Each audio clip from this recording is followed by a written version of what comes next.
تیرے دل بہار پھرتے ہیں، اور جو تیرے در سے یار پھرتے ہیں، جو تیرے در سے یار پھرتے ہیں، جو تیرے در یا رسول اللہ، جو تیرے در سے یار پھرتے ہیں، در بدر در بدر یوں ہی خار پھرتے ہیں، در بدر یوں ہی خار پھرتے ہیں،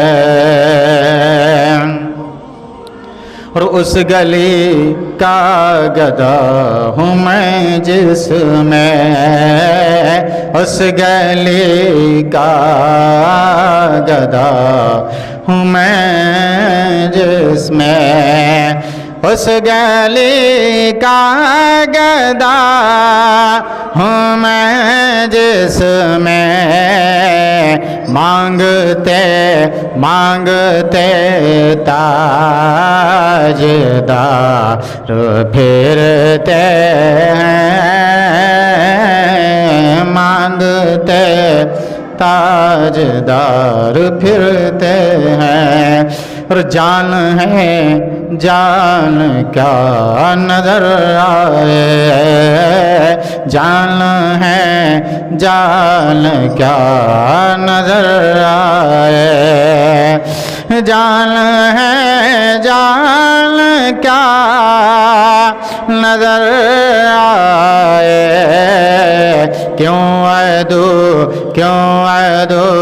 گرد غار پھرتے ہیں، کیوں عیدو گرد غار پھرتے ہیں۔ درود شریف پڑھیے۔ اللہم صلی علی سیدنا مولانا محمد بارک وسلم، صلو علیہ صلاۃ و سلام علیک یا رسول اللہ، یا نبی اللہ، یا حبیب اللہ۔ پچھلے جمعے بھی ہم نے آپ حضرات کو ان کمیوں کی نشاندہی کی تھی جو بین المصلین رواج پکڑے ہوئے ہیں اور جن کی طرف ہماری اور آپ کی توجہ نہیں ہے، جس کی وجہ سے ہماری نمازوں میں، ہماری عبادتوں میں کمی آ جاتی ہے۔ ایمان و عقیدہ کے بعد شریعت مطہرہ نے سب سے اونچا اور بڑا درجہ وہ نماز کو دیا ہے۔ آپ حضرات بارہا سنتے آئے ہوں گے، سرکار دو عالم صلی اللہ علیہ وسلم نے پوری زندگی جس کی مواظبت فرمائی اور جس کے پڑھنے کا حکم فرمایا، اور قرآن میں متعدد جگہ، سینکڑوں جگہ جو ہے کیا ہے صوم و صلات کا تذکرہ کیا گیا اور اس کی طرف ترغیب دلائی گئی، اور نماز چھوڑنے والوں کے لیے سزائیں بھی بیان کی گئیں۔ فخلف من بعدہم خلف اضاعوا الصلاۃ، یہ بھی قرآن پاک کی آیت کریمہ ہے۔ تو ان کے بعد کچھ ایسے ناخلف ہوئے کہ جنہوں نے نماز کو ضائع کر دیا، نماز کو برباد کر دیا۔ تو جو تارک الصلاۃ ہیں ان کے لیے احادیث مبارکہ میں بھی اللہ رب العزت کی ناراضگی، اس کا عتاب، اس کا غضب ان پر اترتا ہے، اور قرآن پاک کی آیات سے بھی یہ بات ثابت بھی ہے اور ظاہر و باہر بھی ہے کہ جو حضرات تارک نماز ہیں، اور مصطفیٰ کریم صلی اللہ علیہ وسلم نے ایک جگہ فرمایا، من ترک الصلاۃ متعمدا فقد کفر۔ آپ نے فرمایا کہ جو نماز کو جان بوجھ کر کے چھوڑ دیتا ہے، دانستہ طور پر چھوڑ دیتا ہے، من ترک الصلاۃ متعمدا، جو جان بوجھ کر کے چھوڑ دیتا ہے نماز کو، فقط کفر، تو سرکار فرماتے ہیں اس نے کفر کر دیا، اس نے کفر کر دیا۔ بعض علماء نے واقعی اس کو کفر پر ہی محمول کیا ہے، لیکن ہمارے امام سیدنا امام اعظم ابو حنیفہ جن کی ہم تقلید کرتے ہیں، انہوں نے ہمیں کفر سے بچا لیا اور کہا کہ وہ کفر کی دہلیز تک پہنچ جاتا ہے، کافر نہیں ہوتا جو جان بوجھ کر کے چھوڑتا ہے۔ سیدنا امام اعظم ابو حنیفہ نے کفر کی دہلیز پر پہنچنے کا قول کیا۔ سیدنا امام شافعی رضی اللہ تعالیٰ عنہ نے تو کہا کہ جو جان بوجھ کر کے چھوڑتا ہے، دانستہ طور پر چھوڑتا ہے، وہ اسلام سے نکل ہی جاتا ہے، کافر ہی ہو جاتا ہے۔ تو ایسی عبادت الذین هم عن صلاتهم ساہون، وہ لوگ جو اپنی نمازوں کو بھولے بیٹھے، فویل للمصلین، تو ان کے لیے جہنم کی وادی ویل ہے کہ جس وادی سے جہنم کی اور وادیاں بھی پناہ مانگتی ہیں،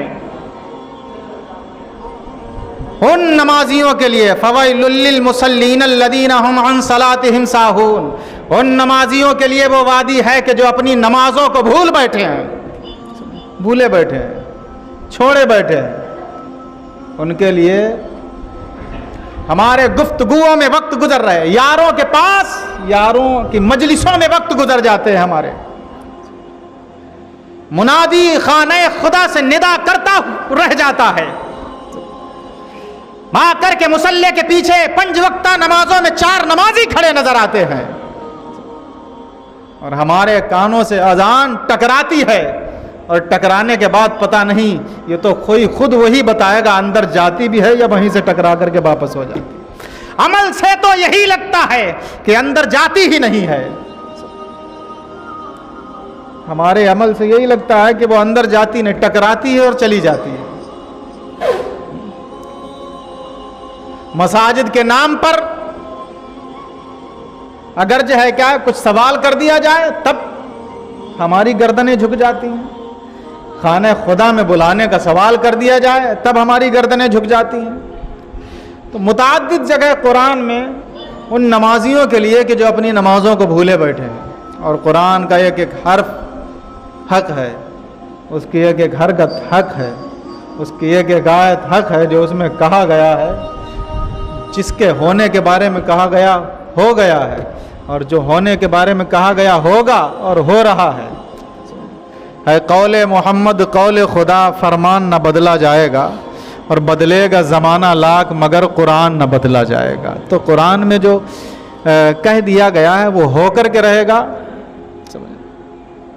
خصوصاً لوگوں کی نمازیں چھوٹتی ہیں یا تو حکومت کی وجہ سے چھوٹتی ہیں، جنہیں اللہ رب العزت نے حکومت عطا فرمائی وہ اپنی حکومت میں لگ جاتے ہیں، حکومت کی وجہ سے چھوٹتی ہے، دولت کی وجہ سے چھوٹتی ہے،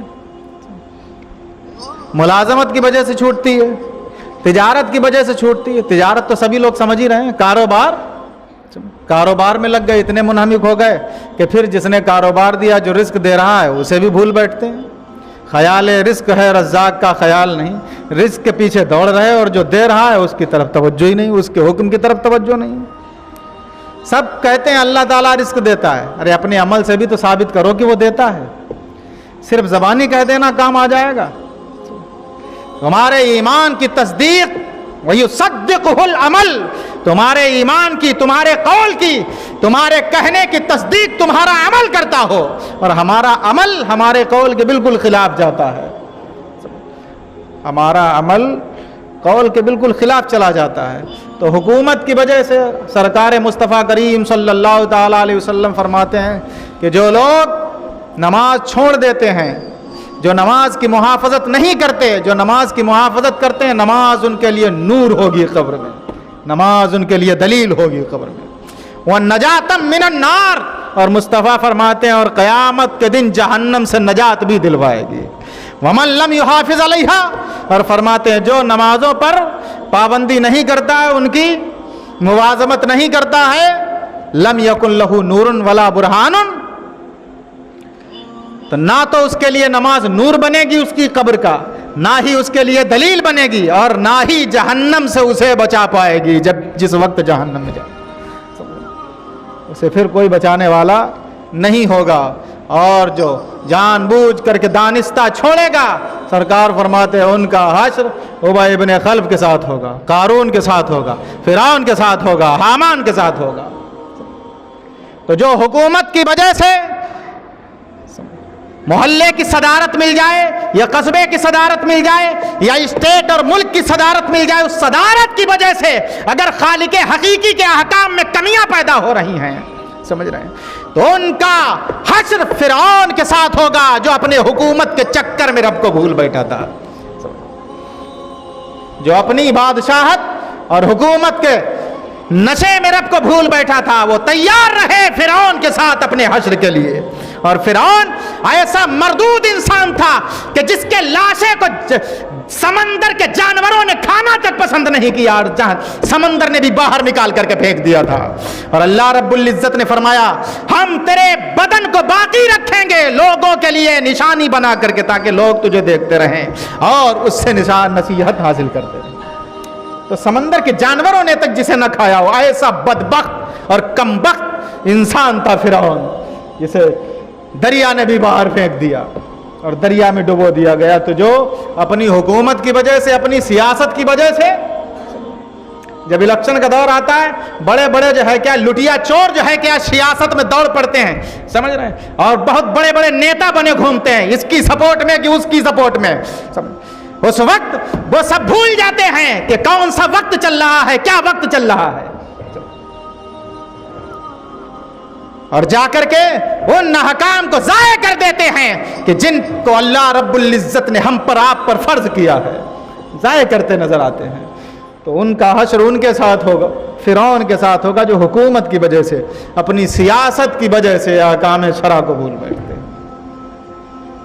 اور جو دولت کی وجہ سے، دولت کے نشے میں بھول بیٹھتے ہیں، ان کا حشر جو ہے کیا وہ قارون کے ساتھ ہوگا. اور قارون کون تھا؟ حضرت موسیٰ علیہ السلام کا خلیلہ یا چچیرا بھائی تھا. اس کے پاس بڑی دولت تھی، روایات میں یہاں تک آتا 70 کچروں پہ 70 خزانوں پر اس کے اونٹ کی چابیاں، وہ اس کے خزانے کی چابیاں چلا کرتی تھی. اتنا خزانہ تھا اس کے پاس. حضرت موسیٰ علیہ السلام جب زکوٰۃ کا حکم سناتے ہیں کہ زکوٰۃ اللہ رب العزت نے فرض فرمائی ہے، زکوٰۃ نکالو، تو زکوٰۃ سے انکار کر دیتا ہے. زکوٰۃ سے انکار کرتا ہے تو اللہ رب العزت کا عذاب اس پر نازل ہوتا ہے، زمین پھٹتی ہے، خزانہ بھی زمین میں چلا جاتا ہے اور خود بھی زمین میں چلا جاتا ہے. تو اس کا حشر ناز کتنا تھا دولت پہ قارون کو، بھول بیٹھا تھا دین اور ایمان کو، خاک میں مل گئی اس کی دولت سبھی. ایسی دولت کا کوئی بھروسہ نہیں. یہ دولت نہ ہماری ہے نہ تمہاری ہے. امام عشق محبت نے کتنی تنبیہات کی ہیں، شہد دکھائے زہر پلائے قاتل ڈائن شوہر کش. یہ دنیا اس پر جو بھی دیوانہ ہوا، یہ تو ایسی یہ دکھاتی تو شہد ہے، پلاتی زہر ہے. شہد دکھائے زہر پلائے قاتل ڈائن شوہر کش. اس مردار پہ کیا للچایا، دنیا دیکھی والی ہے. اس مردار پہ کیا للچائے ہو، یہ تو مردار ہے، یہ دیکھی بھالی چیز ہے، یہ کبھی کسی کی اپنی نہ ہوئی. یعنی کتنے عشاق کس نے اپنے فریفتہ بنائے اور بنانے کے بعد خاک میں ملا دیے. اور یہ آج تک جو ہے کیا ہے، آج ایک خاک میں ملتا ہے تو دوسرا تیار کر لیتی ہے، دوسرا خاک میں ملتا ہے تو تیسرا تیار کر لیتی ہے. اس کے عشاق کبھی کم نہیں ہو رہے ہیں، یا اس کے عاشق بڑھتے چلے جا رہے ہیں، بڑھتے چلے جا رہے ہیں. امام عشق محبت نے بارہا تنبیہات فرمائی ہیں، لیکن ہم اور آپ توجہ نہیں دیتے. اور جن کی نمازیں اور صلات حضرات گرامی ملازمت کی وجہ سے چھوٹتی ہیں، ان کا حشر جو ہے کیا وہ حامان کے ساتھ ہوگا. حامان یہ فرعون کا وزیر تھا. ایک وقت فرعون تو ایمان لانے کو تیار ہو گیا، لیکن اس نے ایمان نہ لانے دیا. ارے آپ خدا ہیں، آپ ایمان لائیں گے؟ تو وزارت کی وجہ سے، ہاں حضوری میں جو خوشامدی ہوتے ہیں، کچھ خوشامدی نیتاؤں کے پیچھے لگے ہوتے ہیں، کچھ خوشامدی بڑے بڑے جو ہے کیا ہے علماء کے پیچھے بھی لگے ہوتے ہیں، جو جاہو جلال والے ہوتے ہیں ان کے پیچھے خوشامدی لگے ہوتے ہیں. ایسے بادشاہ کے وزراء بھی جو ہے کیا وہ خوشامدی ہوتے ہیں. یہ خوشامدی جو ہے کیا ان خوشامدیوں نے ہی، میاں اگر ہندوستان سے سلطنت اسلامیہ کے زوال کی سب سے بڑی وجہ اگر کوئی رہی تو یہ خوشامدی رہے. انہوں نے جو ہے کیا حکمرانوں کے دماغ سر سہلاتے رہے اور ان کے بھیجے کھاتے رہے, سر سہلاتے رہے اور بھیجے کھاتے رہے. انہوں نے سب چوپٹ کر رکھا. تو یہ حامان جو جن کی ملازمت کی وجہ سے نمازیں چھوٹتی ہیں, ذکر الہی سے دور ہو جاتے ہیں, وہ تیار رہے حامان کے ساتھ اپنے حشر کے لیے. اور جن کی تجارت کی وجہ سے تو ابی ابن خلف وہ بدوقت انسان تھا کہ جسے اللہ کے نبی صلی اللہ تعالی وسلم نے اپنے دست اقدس سے قتل کیا تھا. وہ شخص تھا.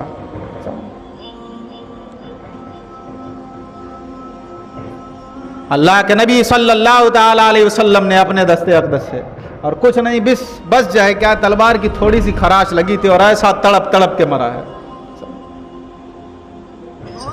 تو وہ بدوقت انسان دنیا میں, علماء فرماتے ہیں سب سے بڑا بدوقت انسان وہی ہے جو کسی نبی کے ہاتھوں مارا جاتا ہے یا جو کسی نبی کو شہید کر دیتا ہے. وہ بہت بڑا بدوقت انسان ہے. تو فرماتے ہیں جن کی تجارت کی وجہ سے, کاروبار کی وجہ سے عبادتیں چھوٹتی ہیں, عبادتوں میں شرکت نہیں کرتے ہیں اور ذکر الہی سے دور ہو جاتے ہیں, رزاق کو بھول جاتے ہیں, وہ ابی ابن خلف کے ساتھ جانے کے لیے تیار رہے ہیں. درود پاک پڑھ لو. اللہم صلی علی سیدنا مولانا محمد مبارک وسلم. میں بارہا کہتا ہوں کچھ بھی کام کروا لو میاں, سمجھ رہے, لیکن نماز کے لیے جیسے کہو گے ویسے چہرے پھک ہو جاتے.